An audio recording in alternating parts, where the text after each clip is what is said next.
10월 1일 새생명의 아침입니다. 기도하시며 시작하겠습니다. 놀라우신 주님, 오늘 우리를 주님의 말씀 앞에 서게 하시니 감사합니다. 우리의 시선이 하나님보다 다른 이들에게 먼저 가지 않게 하여 주시고 주님께 우리의 시선이 머물러서 하나님의 뜻을 먼저 바라보고 실천할 믿음을 주시옵소서. 때로 오해와 반대 속에서도 주님을 향한 순종과 겸손으로 나아가는 담대함을 허락하시고 온유와 겸손으로 주님의 뜻을 이 하루 이루는 저희 모두 되게 하여 주시옵소서.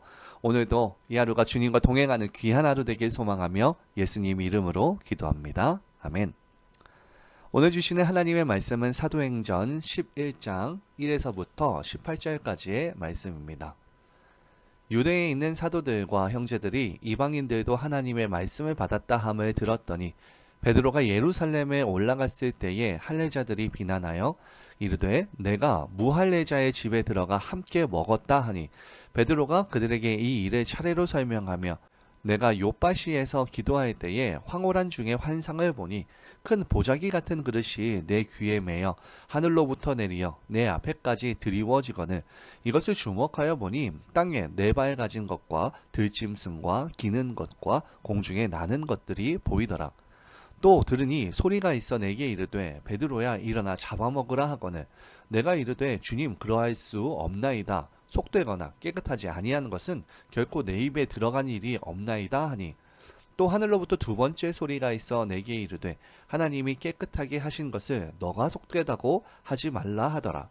이런 일이 3번 있은 후에 모든 것이 다시 하늘로 끌려 올라가더라. 마침 3사람이 내가 유숙한 집에 서 있으니 가이사라에서 내게로 보낸 사람이라. 성령이 내게 명하사 아무 의심 말고 함께 가라 하시매 이 6 형제도 나와 함께 가서 그 사람의 집에 들어가니 그가 우리에게 말하기를 천사가 내 집에 서서 말하되 너가 사람을 요빠에 보내어 베드로라 하는 시몬을 청하라. 그가 너와 내 온 집이 구원을 받을 말씀을 내게 이르라 함을 보았다 하거늘 내가 말을 시작할 때에 성령이 그들에게 임하시기를 처음 우리에게 하신 것과 같이 하는지라. 내가 주의 말씀에 요한은 물로 세례를 베풀었으나 너희는 성령으로 세례를 받으리라 하신 것이 생각났노라. 그런즉 하나님이 우리가 주 예수 그리스도를 믿을 때에 주신 것과 같은 선물을 그들에게도 주셨으니 내가 누구에게 하나님을 능히 맡겠느냐 하더라. 그들이 이 말을 듣고 잠잠하여 하나님께 영광을 돌려 이르되 그러면 하나님께서 이방인에게도 생명 얻는 회개를 주셨도다 하니라. 아멘. 오늘 본문이 되는 11장 앞에 10장에서 가이사라에서 고넬료와 그 집에 복음을 전하고 세례를 베푼 그 사건은 단순한 전도가 아니라 복음의 지평을 여는 역사적인 사건이었습니다. 그런데 11장에서 뜻하지 않은 사건이 등장합니다. 예루살렘 교회의 할례자들이 베드로를 향해서 비난을 하는 것이었습니다. 너가 무할례자의 집에 들어가 함께 먹었다 라고 하면서 날카롭게 비판을 하는데요. 그 이유는 이 베드로의 그 행동이 유대인들이 수백 년간 지켜온 관습과 율법의 장벽이 무너지는 것과 같았기 때문입니다. 우리가 가는 신앙의 길에서 종종 이러한 어려움이 등장합니다. 가까운 동료와 친구들이 나를 가장 잘 이해해 줄 것 같지만 실제로는 가장 먼저 반대하거나 오해할 때가 많이 있는 것인데요. 하지만 이 길이 예수님께서 먼저 걸어가신 길입니다. 십자가에 달리셔서 주여 나를 버리시나이까 라며 성부 하나님과의 관계의 단절 가운데에서도 예수님께서는 그 길에서 물러나지 않으셨습니다. 하나님이 나에게 주신 그 소명, 그것을 굳게 붙잡으며 나아갈 때에 우리에게 관계의 단절은 당연히 찾아오는 시련입니다. 물론 그것이 나의 고집과 아집이어서는 안 됩니다. 나의 연약함으로부터 나오는 것인지 아니면 말씀을 붙잡고 살아갈 때에 나에게 오는 시련인지를 구별할 줄 알아야 합니다. 만일 구별하기 어려울 때에는 주변의 신앙인 혹은 목회자에게 꼭 물어봄으로 분별이 필요한데요. 중요한 건 그러한 관계의 단절의 시기가 우리의 신앙의 성장을 이룰 수 있는 중요한 시기임을 기억하고요.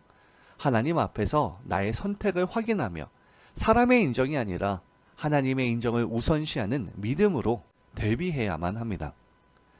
베드로는 동료들의 오해에도 불구하고 자신의 길을 묵묵히 걸어갑니다. 하나님의 뜻을 따라간다는 것은 때로 고독의 길이고 때로 손가락질을 감수해야 하는 길이지만 그 길의 끝에는 하나님의 역사가 준비되어져 있습니다.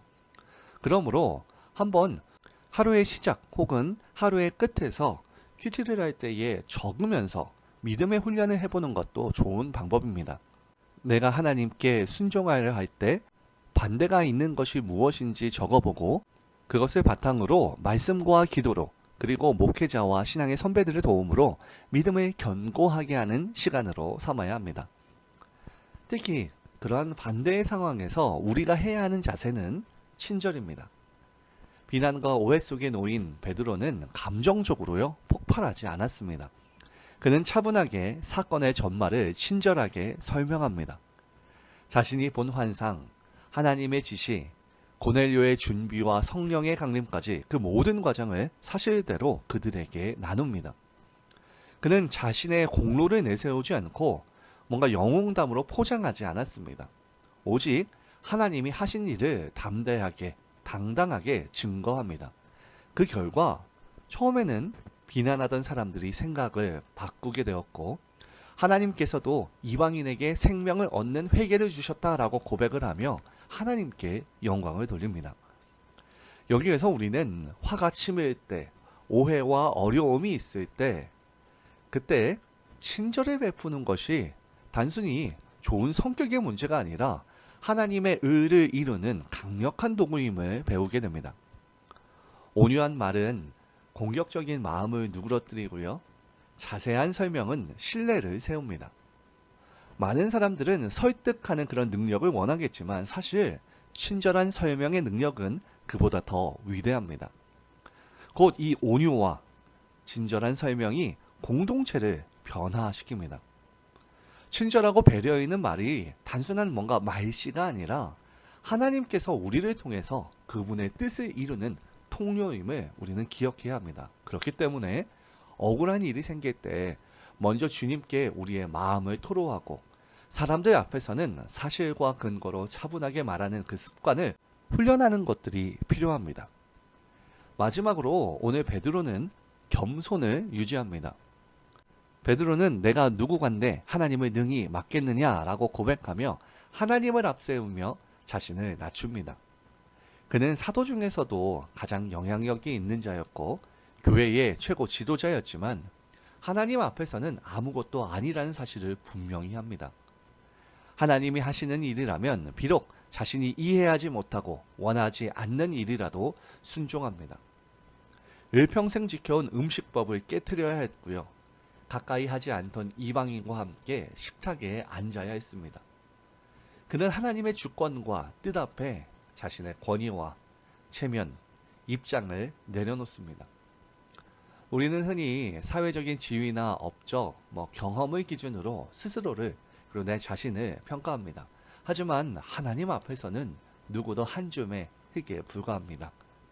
하나님 앞에서 자신을 낮추는 겸손이 우리 안에 있을 때 그때에 사실 우리는 하나님의 뜻을 거부하지 않고 그분이 하시는 일에 동참하게 됩니다. 왜냐하면 진짜 리더십이란 내 계획을 밀어붙이는 것이 아니라 하나님이 어디에서 일하시는지를 알아차리고 거기에 나를 맞추는 것.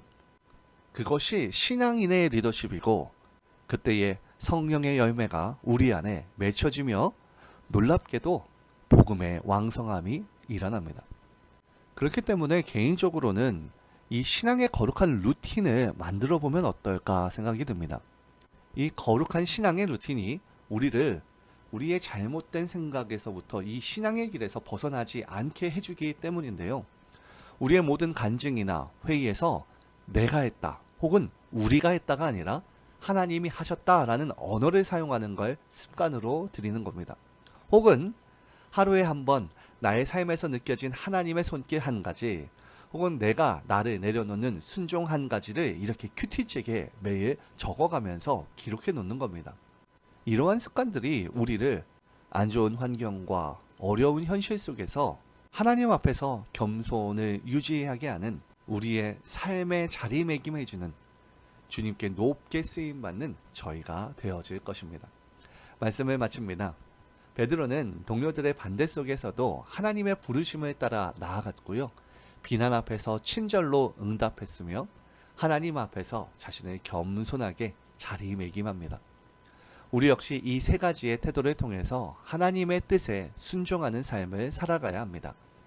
주변의 반대는 어찌 보면 우리 순종에 따르는 당연한 결과일 수 있습니다.